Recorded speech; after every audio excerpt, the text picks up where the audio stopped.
मुख्य उद्देश्य क्या है सर? हम लोग का मुख्य उद्देश्य यही था कि जितने भी कार्यकर्ता वर्कर लोग, समाज सेवी, जितने भी समाज के लोग थे, सभी लोग को मान सम्मान करना। हम लोग एकजुटता का परिचय दे रहे थे। एकजुट एक ही था कि हम लोग एकजुट हैं, सुख में दुख में।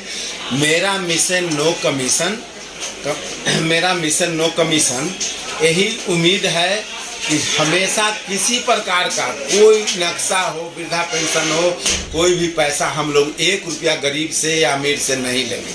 हम लोग सिर्फ सेवा के भाव से काम करेंगे।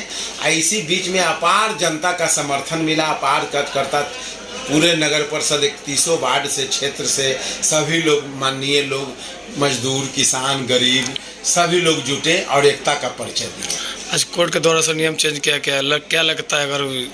अगर फिर से अति पिछड़ा या जनरल किया जाए तो फिर से किसको खड़ा करने का निर्णय ले रहे हैं आप लोग? कोर्ट का निर्णय का हम स्वागत करते हैं। कल भी न्यायालय का नया निर्णय आएगा, उसका भी स्वागत करेंगे। और जो निर्णय आएगा उसी के बीच में पूरे समाज को बैठा के हम लोग उम्मीदवार को चयनित करेंगे।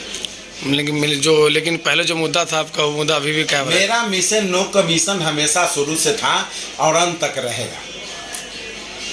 क्या करना चाहेंगे सर? आज कोर्ट का आदेश के अनुसार फिर से नियम को बदल दिया गया है, इसको लेकर क्या करना चाहेंगे? जो सर्वोच्च न्यायालय का आदेश से जो रुका या जो अब नया परिचालन से आएगा, मैं हम लोग स्वागत करते हैं। और हम लोग के बीच में जितने भी 1 से 31 वार्ड तक के जितने भी मतदाता थे, माता बहन भाई बंधु जितने भी थे, बहुत उत्साहित थे कि अब न्यू नगर परिषद का गठन हुआ है, अब विकास की ओर गति बढ़ेगी। और ऐसा चयनित करके कैंडिडेट खड़ा किया गया था कि सभी लोगों के साथ चयनित करके हुआ था कि नो मिशन नो कमीशन। मेरा मिशन था कि 30 दिन संपाचक ब्लॉक के पास मेरा ऑफिस रहेगा। मैं अपने मतदाता को इधर उधर भटकने नहीं दूंगा। जो भी काम रहेगा वो सब संपाचक ब्लॉक के पास ही हम लोग का ऑफिस रहता। और जितने भी 1 से 31 वार्ड तक के जितने भी जनता मतदाता सब थे, वो हम लोग के पास आते और उन लोग के सुनिश्चित ढंग से हम लोग विकास का काम आगे की ओर बढ़ाते। यानी आप लोगों को कहने का मतलब था कि भ्रष्टाचारियों को खत्म करने का पूरा भ्रष्टाचारियों को एकदम खत्म करना था। ब्लॉक से लेके शिक्षा से लेके जितना भी, मैंने आज सबसे ज़्यादा तो देख ही रहे थे कि जल जमाव का इतना बड़ा कारण है कि लोग कितना भर जांग में माता बहन बेचारी निकलती हैं। हम लोग उस सब मिशन लेके चले थे कि सब जो भी आएगा उसका भी स्वागत करके हम लोग फिर एक मन से आप लोग से लेकर फिर उम्मीदवार को चयनित करेंगे। मेरा तो अंतरात्मा यही कहता है कि अभी भी कपिल कुमार चंद्रवंशी जी पिछड़ा वर्ग भी आरक्षण आएगा और इन्हीं को हम लोग मैदान में उतारेंगे और भारी से भारी मतों से विजय बनाएंगे। मगर अभी कुछ नहीं कहा जा सकता है दोस्तों, इसलिए कि दलित भी सीट आ सकती है, जनरल भी सीट आ सकती है। यदि दलित भी सीट आएगा, जनरल भी आएगा, तो फिर समाज को बुलाया जाएगा और समाज को बैठा के आप लोग से सलाह लिया जाएगा कि समाज के भारी मतों से विजय बनाएंगे।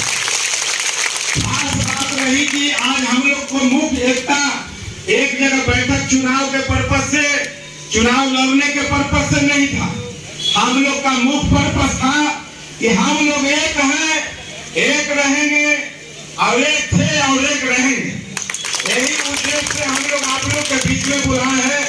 कल जनरल हो जो हो, किसी तरह सवाल लगाया जाएगा।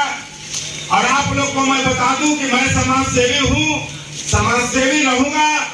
कभी भी चुनाव हो या न हो, 1 साल नहीं हो, मैं आप लोग सुख में दुख में हमेशा साथ रहूंगा। आप लोग से जो आज भरपूर प्रेम और स्नेह इतना समाज से जो मिल रहा है, पहले कहा जाता था कि 5 पंच होते हैं जो परमेश्वर होते हैं। इसी तरह एकता और अखंडता बना रहे, इसी लोग को मैंने आप लोग को बुलाया था कि सभी लोग एक मंच पर आए। आने वाला जो निर्वाचन आयोग का कोर्ट का फैसला आएगा, तब एकत्रित होकर और उन्हीं को चुनाव जिताने का काम करेंगे और एक आदमी को मत से करेंगे। इसी प्रकार अपना उम्मीदवार को पैकेट का चमचा ये सब नहीं हम लोग रखेंगे कि जिसको मन हुआ जिसको उतार दें। सभी लोग से राय विचार लिया जाएगा राय विचार लेके खड़ा भी किए कपिल चंद्रवंशी को। आप लोग का भरपूर समर्थन मिला, मोहब्बत मिला, प्रेम मिला। अब तो मैं ही नहीं कहूंगा, मगर चुनाव तो हम लोग के हाथ में था, मगर कोर्ट का आदेश का पालन सभी लोग को करना है। अब आने वाले समय में देखिए कपिल कुमार चंद्रवंशी जी को तो यही हम अंतरात्मा से मांग करेंगे कि फिर वही आरक्षण आए, पिछड़ा वर्ग आए और इन्हीं को चुनाव जिता के भारी मतों से हम विजय करें।